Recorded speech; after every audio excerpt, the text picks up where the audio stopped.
Welcome everyone to Aligning Your Compensation Practices to the New Market Trends. My name is Candace Giesbrecht and I'm the director of the Remote Performance Academy at Teamit.com, where we help growth-focused companies recruit, cultivate, and sustain high-performing remote technical teams. It is my absolute pleasure today to introduce Annika Reinhardt. Annika is passionate about building competitive compensation programs for growing organizations that don't break the bank. She's worked with tech-enabled companies and nonprofits to help them grow and retain their top talent through smart career and people ops frameworks, agile-based salary structures, and incentive plans that actually work. She's a pay equity advocate and believes in pay transparency. Her experience as a certified compensation professional, a certified sales compensation professional, and a global remuneration professional, combined with a master's degree in project management, plus over 10 years of business experience, makes her the perfect compensation and people ops ally. Welcome, Annika, and thanks so much for joining us. Thank you. Alistair Shepherd-Cross is the founder and president of Teamit.com, one of the founders. He has been in technical recruiting for over 20 years after making the natural transition from silviculture. He's a weather nerd, and he is one of the most passionate and positive people that I know about hiring great talent for great companies. So Alistair, a pleasure as always. So there was a report that just came out this last week from the Conference Board of Canada that said, beyond salary, benefits are the second most important factor when employees consider different job offers. When asked about the top considerations for accepting a job, 68% of employees said compensation, and 57% said benefits and perks, such as flex work and tuition reimbursement, were the most significant factors. Annika, what is your response to this, or just your thoughts on this report that's just come out? Not surprising. So I think that's I think a lot is coming to the surface right now that quite frankly, we haven't seen much change on that over the years. It's always been the top three has been compensation, career development, and then generally time off. So I'm not surprised that that's what it is, but I think what it helps, though, is companies understand that truly there is more than just comp, right? Because I feel like I'm having a lot of conversations with, especially with smaller organizations right now, and they're like, Annika, we can't compete. Having resources and studies done on, well, no, you can, but maybe not in this area, but you can in another area, especially around career development. I think that's really useful and helpful for companies to see that there's lots of opportunities out there. Alistair, what about you? Yeah, I mean, I concur. I mean, great companies have always had competitive packages. I mean, they've had good salaries. They pay in the right percentile, maybe the 70th percentile, 60th percentile, but they have a great package as well. I mean, the market is the hottest I've ever seen it, and it was really busy pre-pandemic, and then obviously sort of I guess post-pandemic. I guess we're not through it just yet, but with the fact that there's just so much more opportunity, there's no geographic barriers for people. It's really poured rocket fuel on an already hot industry. But yeah, it's actually a massive opportunity for the companies that get it right, and that's how you have to think as a company, rather than sitting there and bemoaning how hard it is to find people. You should look upon this and go, this is one of our greatest opportunities. We have access to a much bigger talent pool. People are looking to leave organizations. The great resignation is real, and there's a lot of attrition going on. So if you can put yourself in that top 10%, top 20% of companies, you're going to reap the benefits. So that's as a, as a company, that's how you have to think. And, all these things come into play, whether it's compensation, like base salary, benefits, culture, what it is that you're actually doing as an organization. Does it really speak to people? The processes you put in place for the interview process to make it, a good experience for the job seeker. There's all sorts of things you can do to be creative and to, rise to the top.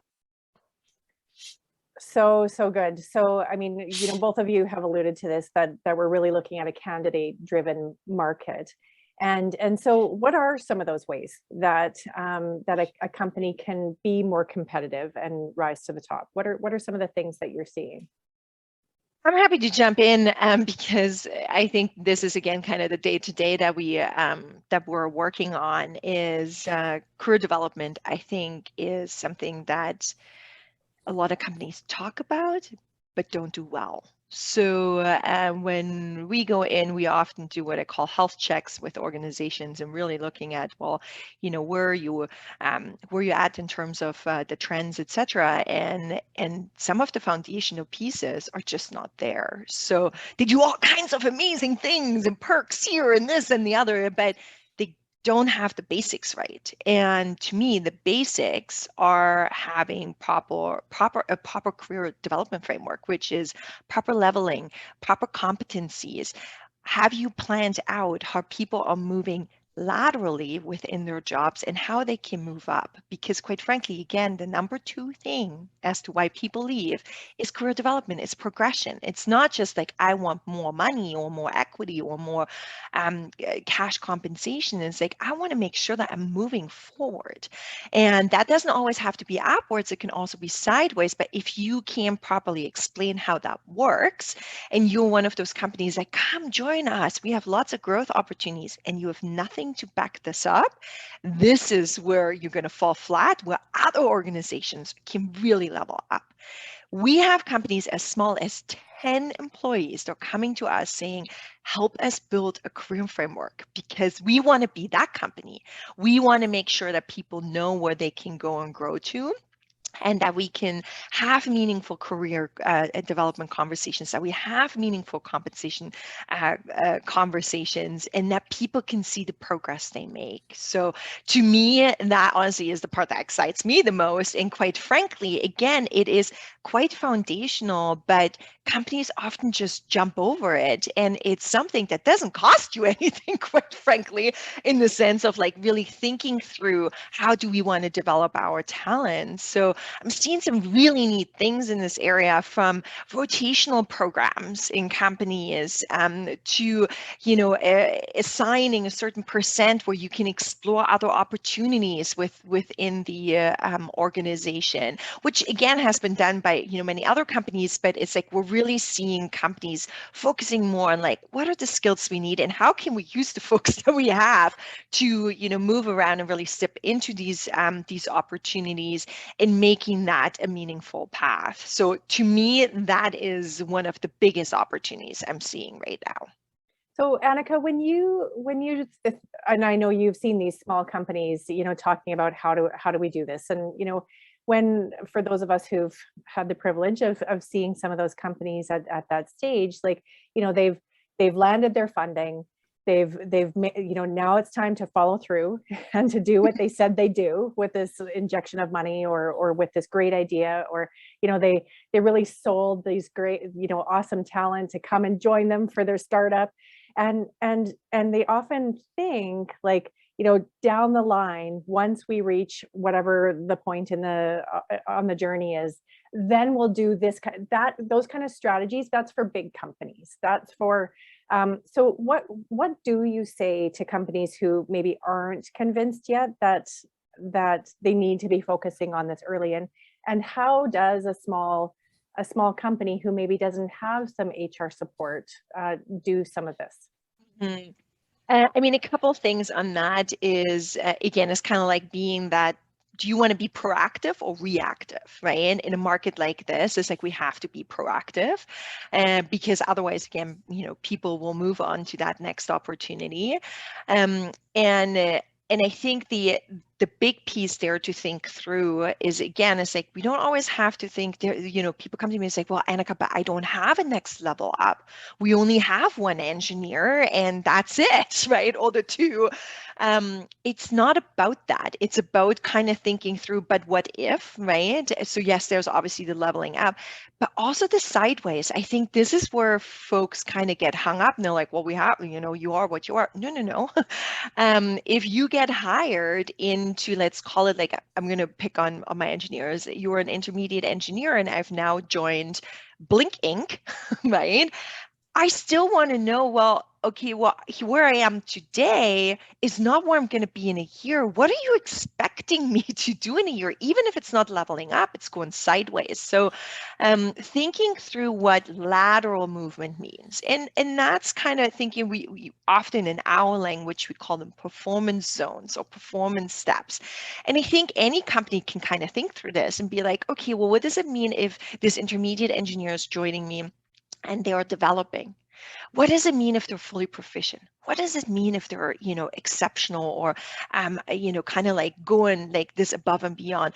What are the criteria around that, right? And I feel like folks can really have those conversations and have more career check-ins with folks as they're kind of progressing laterally, right, within their role. And that will also, quite frankly, buy you some time to think about what is the next step up. Alistair, you speak with candidates who are changing roles all the time and who top talent who have multiple offers is what we're hearing and seeing right now. What's your response to what Annika said? Well, I think firstly, when people talk about compensation, I mean, often it's sort of, how do we attract talent? And I think, well, the first thing you have to do is make sure you secure the talent you already have. So take care of the people that are within your organization. So, making sure you right size, because, when you start hiring in this new market where, prices are, they really have jumped significantly, particularly in the tier 2 cities, like sort of San Francisco, they're always expensive down there. And they have not jumped as much as, let's say in Calgary, for example, or, other cities that are not your traditional hotbeds for tech, because they were laggers, they were way behind some of these other markets. And so, the globalization of salaries, as I like to call it, everything's been brought up to sort of this new level. So you firstly have to make sure that you take care of the people you have in the organization. I mean, they're absolutely pivotal. And I think, with when you add, new talent, it's there's this sort of feeling that, all these new people are coming in and getting paid all these great salaries and these great comp models. Where was that for me when I was in the organization?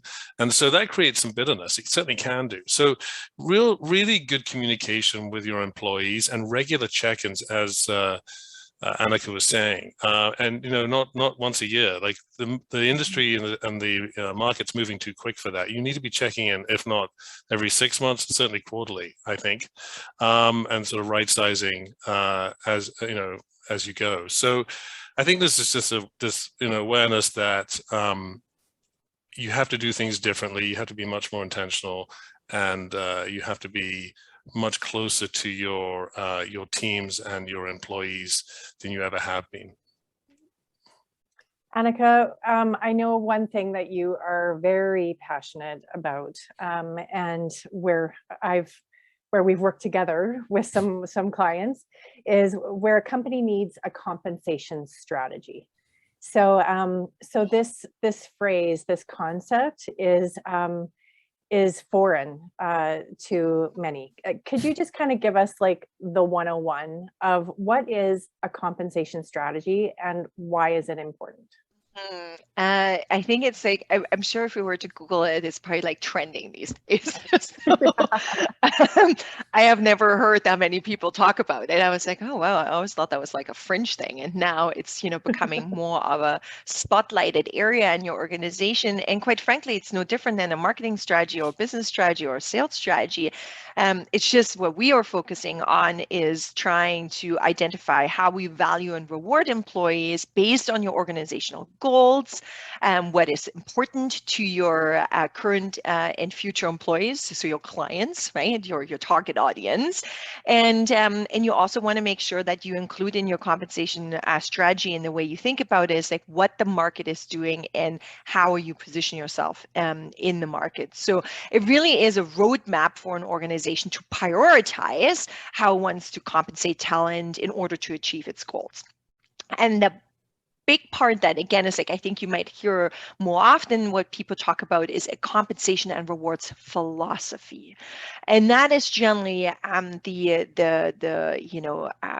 document or a piece of information that is also employee facing. So it really is your communications tool. I call it the Swiss Army knife of compensation, because quite frankly, it is a tool that can be used for retention, for recruitment, for anything, again, that has to do with communicating to your employees how you value and reward them.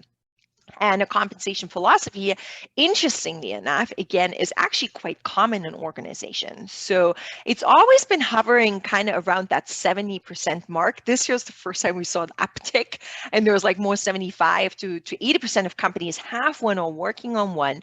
And I recently tested this with a whole bunch of HR professionals in kind of Western Canada, and the numbers were very similar. So people are making this communication tool a priority, and quite like really the essence is it will talk about your stance on what's our pay philosophy, how do we define our market. It also talks about all these other rewards elements, be it your professional development, be it well-being, so vacation, health and wellness, any other perks you might have. It will talk about team and work environment, so your flexibility, etc. So it's this one-stop shop for employees to be like, oh, this is how you reward and value me. And again, it's like I'm seeing it now being used as early as, candidate interviews. And it's like, hey, you want to come join us? Let me talk to you about our philosophy around how we value and reward employees. And again, it's like I literally feel like anytime I go and talk to somebody, it's like the hot new thing now. So if you don't have one, get one. Get on the bandwagon, because it's a hot thing. yeah, absolutely. Annika, a quick question for you around like tailoring benefits to your diverse employee base. That most companies now have a very diverse, both not just from a sort of ethnic perspective or but location. All these things come into play. So having benefits that aren't kind of a this is it, take your pick. It's actually finding out what your employees care about, where they are in the stage of their life, all these kind of things that make them feel special and make them feel that, they actually have something that matters to them and there's a value to them in the benefits package itself. And I think that's a real change of mindset, is that, yes, it all takes more time and effort, but that's what you have to do these days to be competitive and to be in that 70 percentile plus. You've got to put the time and effort in. And are there also the offerings that are out there? Are there more options for companies to pick from to help with their more diverse employee base? Mm-hmm. What's really interesting is like, personalization and customization seems to be kind of the name of the game. However, in the past, it's been quite challenging, to your point, is like from an admin perspective, right, to actually manage this. So some really cool companies coming out of the States. One's called Compt.io that kind of works more on this customization from a stipend perspective, where you think, you can kind of use assign certain amounts and people can pick and choose how they want to use it. So we're seeing some more movement in that, even in your traditional benefits package, where it's like, hey, here's option 1, 2, 3, 4. You pick and choose, right? So we're definitely seeing a little bit more of that. However, again, I think you kind of mentioned is like, you got to know what your employees want in order to customize to that. So if you have not checked in with your employees and done a bit of a pulse check on, hey, here's all these elements that we're offering. Are they actually of value to you? Are they important to you?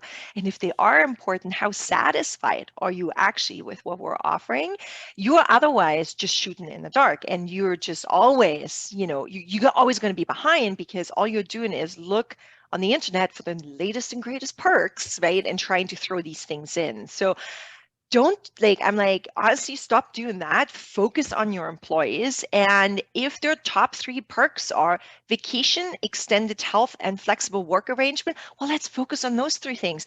Might not sound very sexy, but if that is what it is, that is important to them, then do that right, rather than always chasing after the next hottest perk. That's kind of my opinion on that. Trying to keep up with the competition all the time. Important to know what's going on out there, but you also have to remember who you are as an organization. That's going to be your secret sauce. Exactly.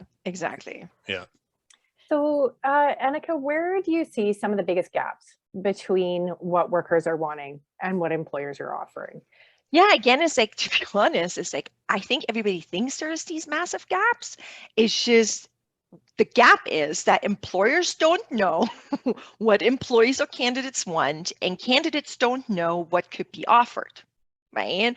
So it's more of a communication gap, quite frankly, in terms of, pausing and taking the time to really check in what it is. So yeah, having done, these pulse checks so many times in organizations, you'd be surprised. It's always the same things that come up on top, right? It's making sure that people are, that they have the time off that they want and need, that, your health benefits are up to sniff, and like kind of, what's going on in the market.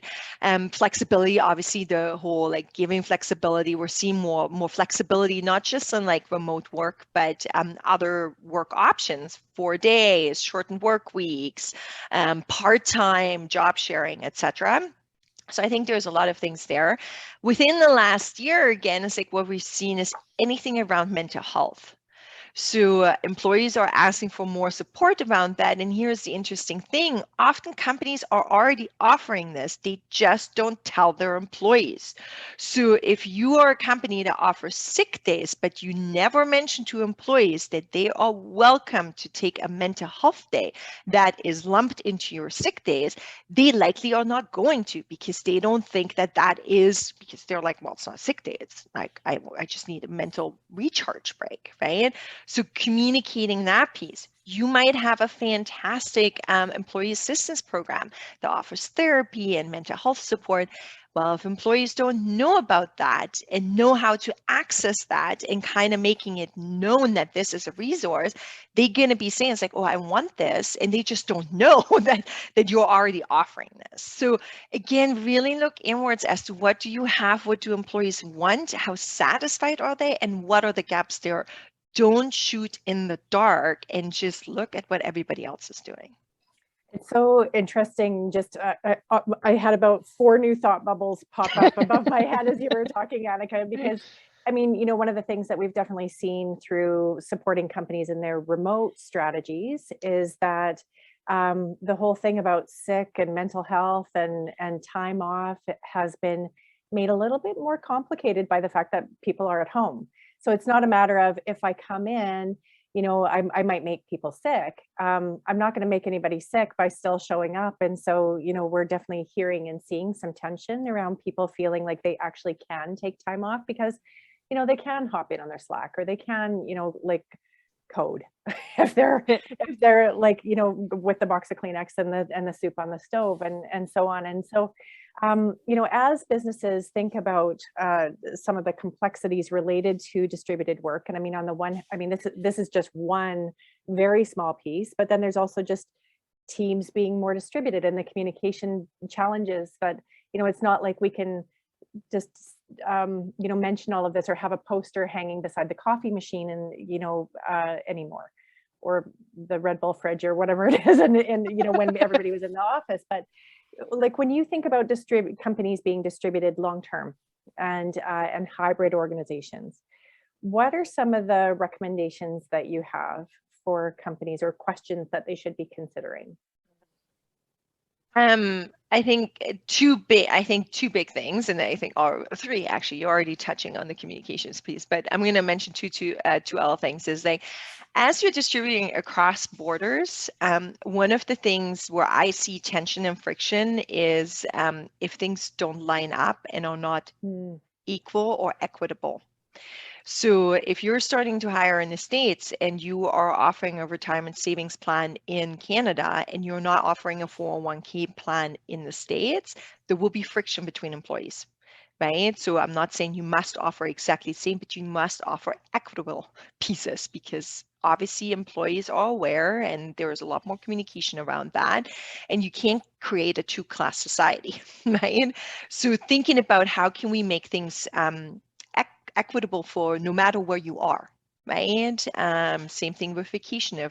If you're offering, for obvious reasons in the States, unlimited vacation, but you don't offer that in Canada, making sure that people understand why that is and or how we can make it equitable. So that's the one thing, is like once we go across border, that's something companies need to start thinking about. And the other big thing is like, and obviously I'd love Alistair's kind of input on that, is really thinking through the pay element and how you want to pay according to your location positioning. So are we paying for cost of labor based on certain locations where folks are at? Are we paying based on cost of living?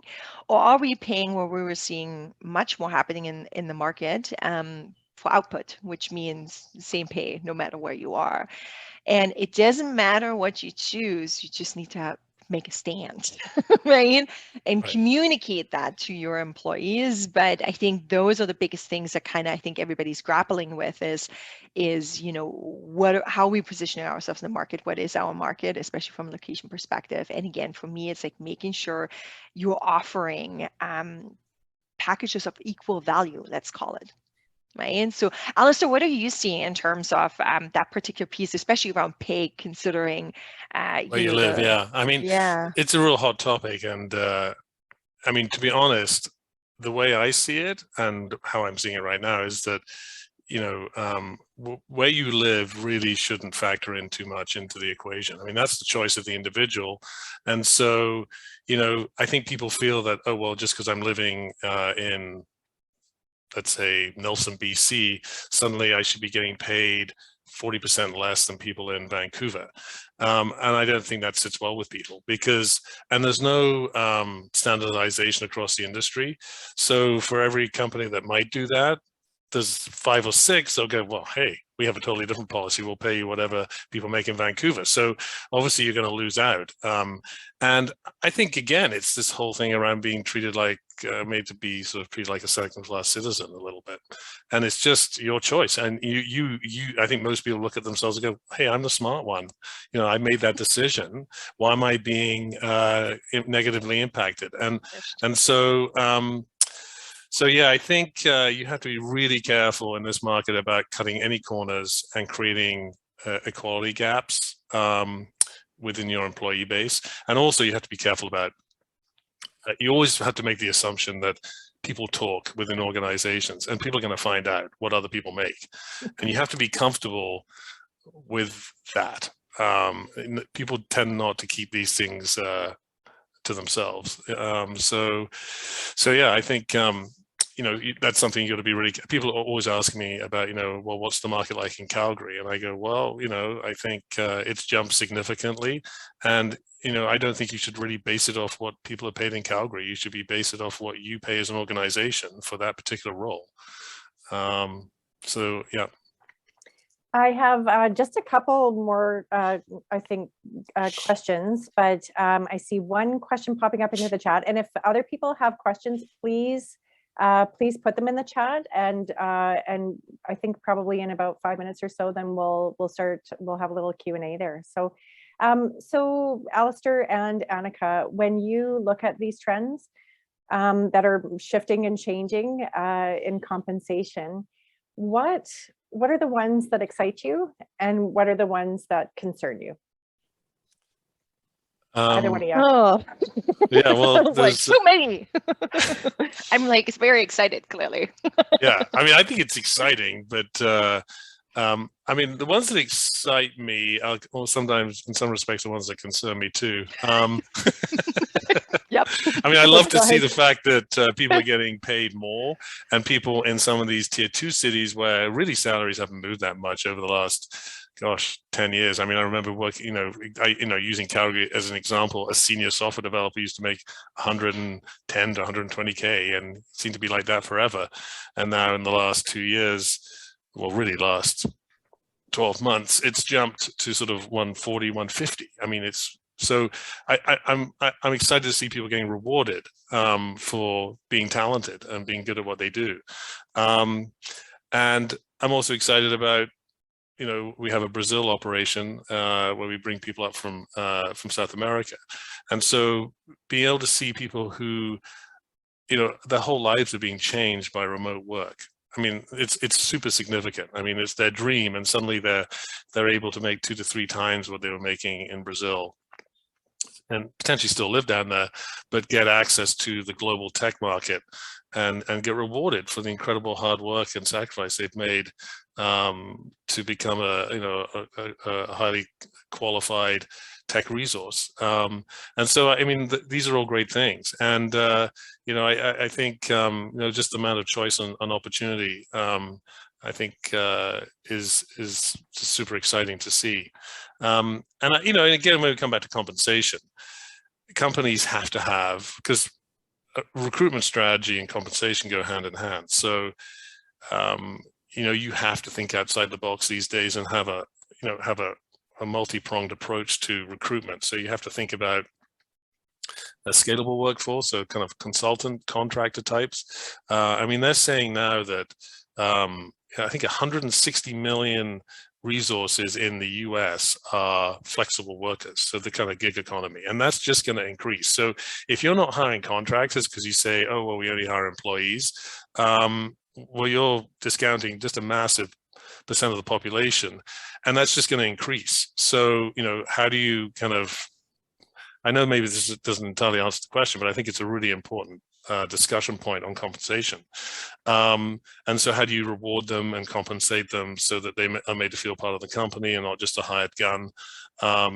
These sort of things are super important to understand, as well as hiring in different international markets, let's say like South America, where you can hire great talent and it is a lot cheaper, and it's a win-win for everybody. So these things are really exciting, and but they do come with their challenges as well, for sure, just about how you actually manage the teams, how you make them all feel equal, and that they're being treated on a level playing field, and that you're not taking advantage of the situation. Yeah, I think actually, obviously, I can definitely echo what Alistair was sharing there. I think one of the what I find interesting trends again is like we're moving from this typical cost of labor or cost of living model more towards the output model, right? And the output model being, again, similar rates for no matter where you are. And if, like, again, me dealing with data every single day is like, I'm really seeing that. And that, it's like, especially like just looking in Canada, it's like to your point, Alistair, around the tier 2 cities, like they're getting closer and closer together, even those cities where there used to be quite a big difference if you were in Calgary, Toronto, or Vancouver, and it's like, and those rates are getting much, much closer. And I'm seeing this shift over to Montreal and like to other places. So we're kind of seeing this, what I call the competitive national rate, right? Not like one national rate where we just throw everything together in one bucket, but this competitive national rate that I've seen clients now use, right? Where it's like, okay, we're kind of doing this combination. So yeah, again, it's like the mobility there, and I think what we're going to see again is like folks or companies really stepping up and just being very crystal clear on here's what we do and here's what we don't do. I saw a question around the the FANG companies kind of going with more the zoning model, so you will get punished for when you move out of the Bay Area, etc. It's like, yeah, that's one approach, but at least they're out there saying this is our approach, right? So you as an employee or as a candidate, you have all the information now to make a decision. Is as to whether, do I want this, do I not want this? If I want to be with Google and I want to be on campus, that means this is what I'm getting paid. If I want to be with Google and I don't want to be on campus, this is what that means to me. It's being crystal clear, and quite frankly, you always win and lose some, right? So Right. as an organization though, what I'm seeing and what I'm excited about is like comp always used to be behind the curtain.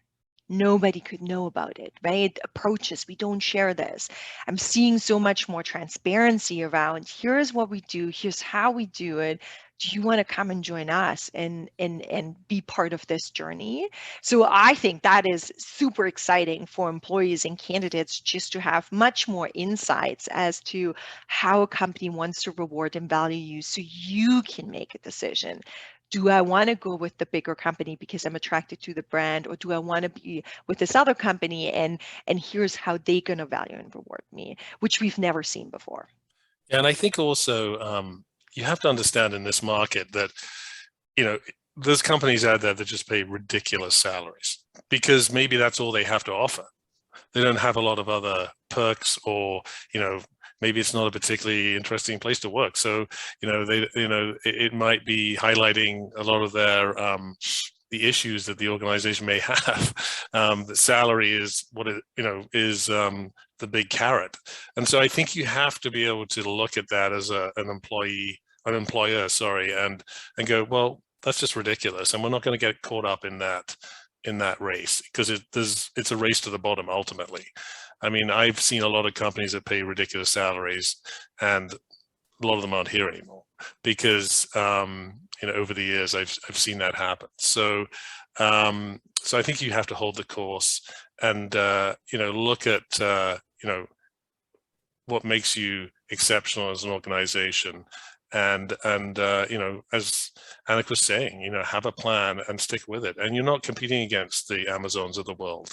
No one can. And a lot of people don't want to work for companies of that size. They want to work for a startup or something smaller where they can really make a difference. And so you have to remember that, and you're going to lose people as well. Attrition is just part of life, and it's probably more of an issue right now. So companies also have to get comfortable as you can, because there's nothing worse than losing good people. But it is a reality that organizations are having to right size themselves to the new world that we find ourselves in. And for the next 12 months or so, I think there's going to be increased attrition as companies do that. As companies, you may have employees that want to be back in the office, but you're not offering that. Well, okay, that's, it's just a different organization now, and they're going to go off and find work with a company that does offer that. But there's just as many companies that offer something that employees don't want as well. So you can pick those resources up. So, there's just a changing of the guard. There's going to be a lot of movement, and, you can still gain in this market. And I think that's how you have to look at it. So know who you are, communicate it, make your stand. Any other ideas about how earlier stage, smaller startups can compete when there's these big bonuses, big salaries being thrown around? How do the smaller ones compete? Well, you really have to, sorry, I'll just be quick. Go for it, Alistair. You really have to jump in, and you really have to focus on what it is that makes you unique and special. I mean, these things have always been the core things that companies and good companies need to focus on. It's just being kind of illuminated even more as to how important it is in a really, really hot market like this. But, really establish what it is that makes you special as an organization, and be really great at selling it. And, because often people in the tech industry, that's not their forte, is selling an idea always. And so being great at marketing and being transparent and truthful. I think there's a lot of hype, there's a lot of noise. So being authentic carries a lot of weight, I think. And I think it really resonates with individuals when you can do that. Yeah, and just to add to this, again, it's I think the communication and transparency needs to show up right in the candidate experience.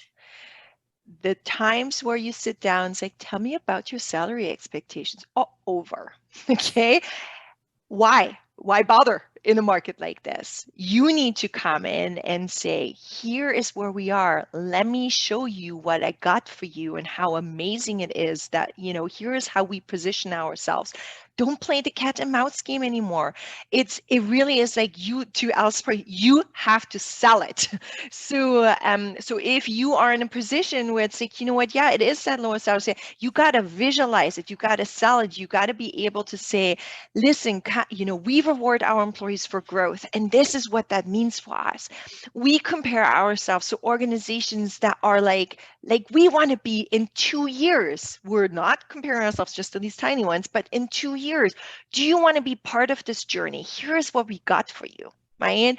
Here's where your salaries is where you would start. Here's how we're going to review it.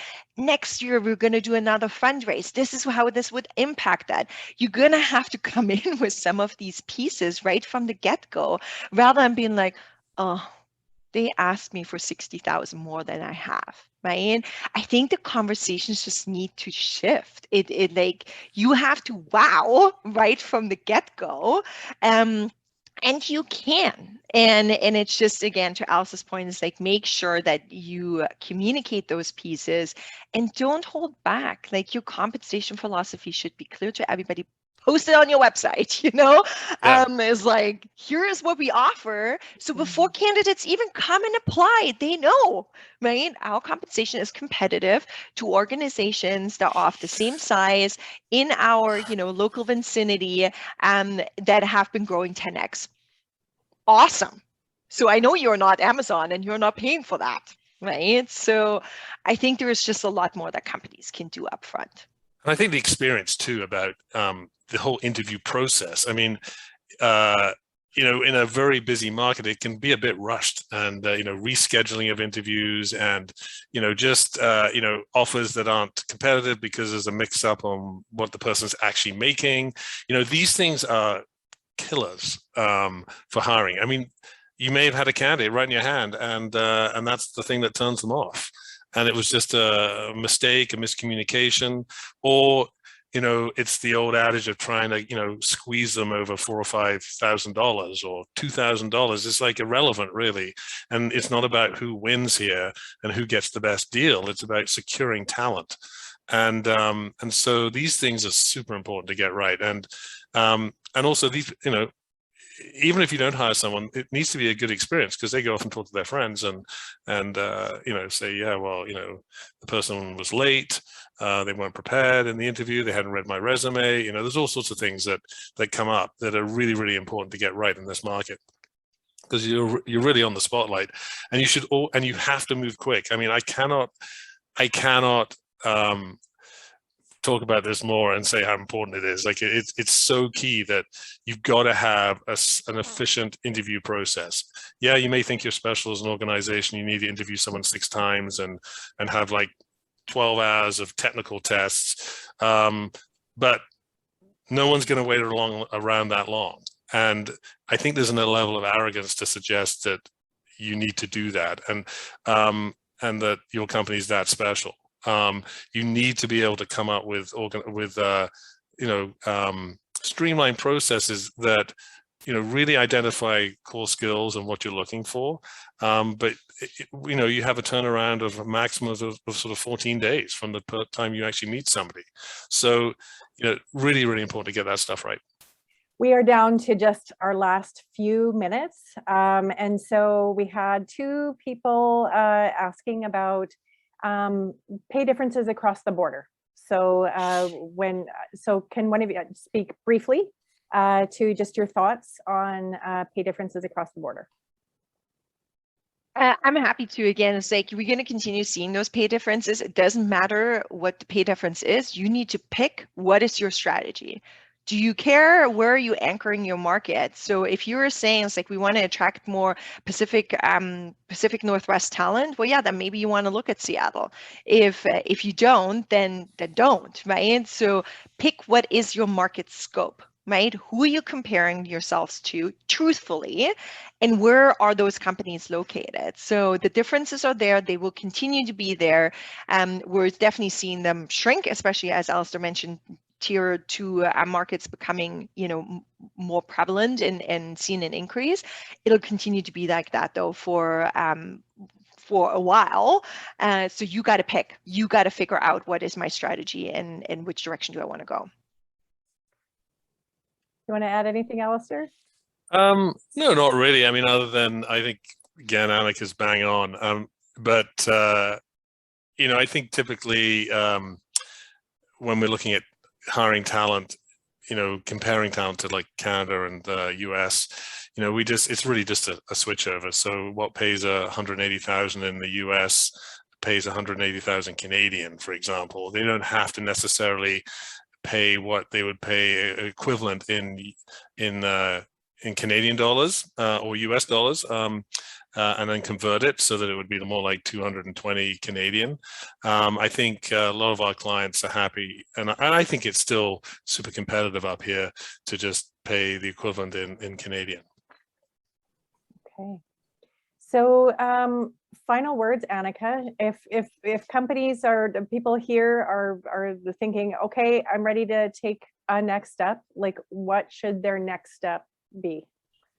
Check in with your employees. Number one, pulse check. What's Regularly. important to them regularly, exactly. But pulse check what's important to them in your compensation program. How satisfied are they? Where do you need to start? If you don't have a compensation philosophy, you better get on it. So that's my number 2. And again, number 3 to me is like, you gotta make some decisions around your pay policy, your market scope, etc., and stick with it, right? Communicate it, stick with it, and be more transparent. So those are the 3 things: check in, comp philosophy, make a decision. Alistair, final words?